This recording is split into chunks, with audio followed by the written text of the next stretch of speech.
Friends, எல்லோருக்கும் வணக்கம். எல்லோரும் எப்படி இருக்கீங்க? எல்லோரும் நலமுடன் இருக்க இறைவனை பிரார்த்தித்துக் கொள்கிறேன். இன்றைக்கி நம்ம என்ன பண்ண போகிறோம்னா உளுந்தங்களி பண்ண போகிறோம். உளுந்தங்களி பண்ணுறதுக்கு நம்ம மாவு ரெடி பண்ணணும். ஃபஸ்ட்டு அதுக்கு என்ன அளவுன்னு நான் சொல்லிடுவேன். இப்போ ரெண்டு ஈக்குவலாக, அதாவது ரெண்டுமே ஒரே மாதிரி பவுல் எடுத்திருக்கேன். இப்போ இதில் கருப்பு உளுந்து எடுத்திருக்கேன், இதில் பச்சரிசி எடுத்திருக்கேன். எந்த அளவுக்கு உளுந்து எடுக்கிறோமோ அதே அளவுக்கு தான் பச்சரிசி எடுக்கணும். மாவு அரைக்கிறதுக்கு முன்னாடி உளுந்தை நல்லா வறுத்துக்கணும். அதோட பச்சை வாசனை போகிற அளவுக்கு நல்லா வறுத்துட்டு ட்ரையாக நல்லா வறுத்து எடுத்துகிட்டு நீங்கள் அப்புறம் ரெண்டையும் கொடுத்து மிக்சியில் கொடுத்து அரைச்சிக்கணும். வீட்டில் மிக்சியிலலாம் அரைச்சா அவ்வளோ பவுட்ரு ஆகாது. ஸோ அதனால் நீங்கள் வெளியே மிஷினில் கொடுத்து நல்லா அரைச்சிக்கோங்க. உங்களுக்கு எவ்வளோ வேணுமோ அவ்வளோ அளவுக்கு அரைச்சிக்கலாம். பாருங்கள், நான் அதை ரெண்டையும் அரைச்சி மாவு ரெடி பண்ணி வச்சுருக்கேன். அது நல்லா பவுட்ராக இருக்கணும். அதனால தான் சொன்னேன் மிஷினில் கொடுத்து அரைச்சிக்கோங்கன்னு. இந்த மாதிரி நல்லா பவுடராக அரைச்சிக்கணும். எந்த அளவுக்கு மாவு எடுத்துருக்கோமோ அதே அளவு கருப்பட்டி எடுத்துக்கணும். இது பனை வெல்லம்னு சொல்லுவாங்க. அப்புறம் தேவையான அளவு உப்பு. இப்போ எப்படி பண்ணலான்னு பார்க்கலாம். இப்போ நம்ம என்ன பண்ணுறோன்னா, முதல்ல தண்ணி ஊற்றி கருப்பட்டியை கரைச்சிக்கணும். நல்லா அது கரைச்சிக்கலாம். பாருங்கள், பாத்திரம் வச்சுட்டேன். இந்த பாத்திரம் நல்லா அகலமாக இருக்கணும். அதே மாதிரி அடி கனமாக இருக்கணும். அப்போ தான் கீழே அடி பிடிக்காது. பாத்திரத்தை வச்சோடனே நம்ம தண்ணி ஊற்றிக்கலாம். நான் இங்கே ஒரு சொம்பு அளவு தண்ணி ஊற்றிருக்கேன். தண்ணி கூட போனாலும் பரவாயில்ல, ஏன்னா நம்ம மாவு போட்டு கிண்ட போதும். அதனால் கொஞ்சம் கூட இருந்தாலும் ஒன்றும் தப்பு கிடையாது. இப்போ தண்ணி ஊற்றியாச்சு. இதில் சேர்த்து நம்ம பனை வெல்லத்தை போட்டுடலாம். போட்டு நல்லா கரைச்சி விடணும். பாருங்கள், நான் பனை வெல்லத்தை போட்டுட்டு நல்லா கிண்டி விட்டுட்டே இருந்தேன். நல்லா கரைஞ்சிடும்.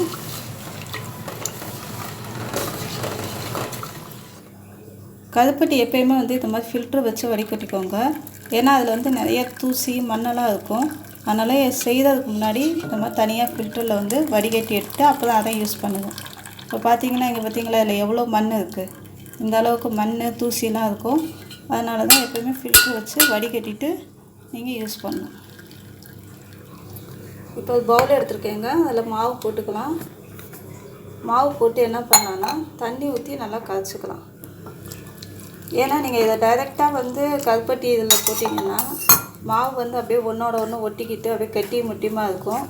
ஈஸியாக நமக்கு களி அந்த இது வராது. இப்போ பாருங்கள், இந்த கருப்பட்டி காசில் ஊற்றிடலாம்.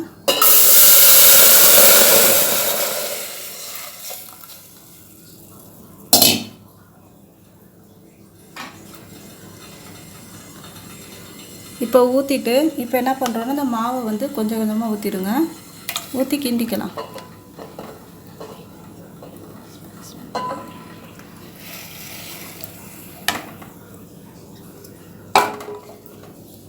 இப்போ அந்த கருப்பட்டி கரைசலில் நம்ம மாவை ஊற்றிருக்கோம். ஊற்றிட்டு நல்லா கிண்டி விடணும். ஏன்னா கிண்டிக்கிட்டே தான் இருக்கணும். ஏன்னா கீழே அடி பிடிக்கும். நல்லா அது கெட்டியாத வரைக்கும் கிண்டிக்கிட்டே இருக்கணும். கொஞ்சம் டைம் எடுக்கும். நம்ம கொஞ்சம் விட்டாலும் அடி பிடிச்சிடும். அதனால் கொஞ்சம் பொறுமையாக கிண்டி விட்டுட்டே இருக்கலாம். பாருங்கள், இப்போ கிண்டிகிட்டே இருக்கேன். பாருங்கள், இந்த மாதிரி பதம் வந்துகிட்டே இருக்கும். பார்த்தீங்களா, இறுக்கிடும். நல்லா கிண்டிக்கிட்டே இருக்கணும்.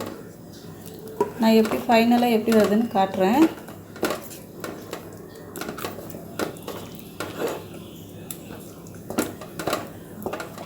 பாருங்கள், இந்த ஸ்டேஜில் உப்பு போட்டுக்கலாம். உப்பு போட்டு கிண்டிக்கலாம். கொஞ்சம் ஒரு பிஞ்ச் உப்பு போட்டால் போதும். அதே மாதிரி கொஞ்சம் கெட்டியாகும் போது நீங்கள் என்ன பண்ணுன்னா நல்லா சிம்மில் வச்சு கிண்டுங்க. ஏன்னா அடி பிடிக்கும். ஆனால் அடுப்பை ஸ்லோவாக வச்சு நீங்கள் கிண்ட ஆரம்பிச்சிடணும்.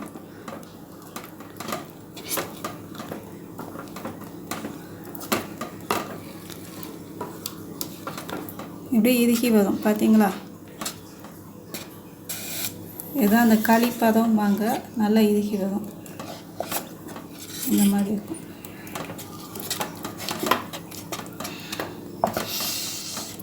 இங்கே பாருங்கள், நல்லா இறுகிடுச்சு. இதை ஆஃப் பண்ணிடலாம். இப்போ இந்த களி மாதிரி பார்த்தீங்களா, இந்த பதம் இருக்கணும். இப்போ ஆஃப் பண்ணிடலாம் அடுப்பை.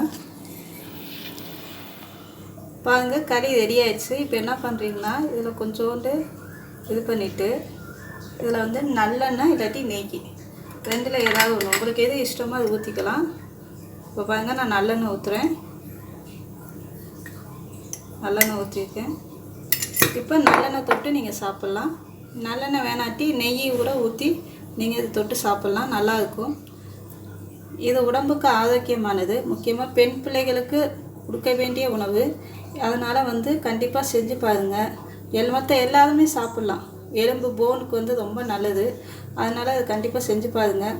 பிடிச்சிருந்தால் லைக் பண்ணுங்கள், சப்ஸ்கிரைப் பண்ணுங்கள், ஷேர் பண்ணுங்கள். தேங்க்யூ, பாய்.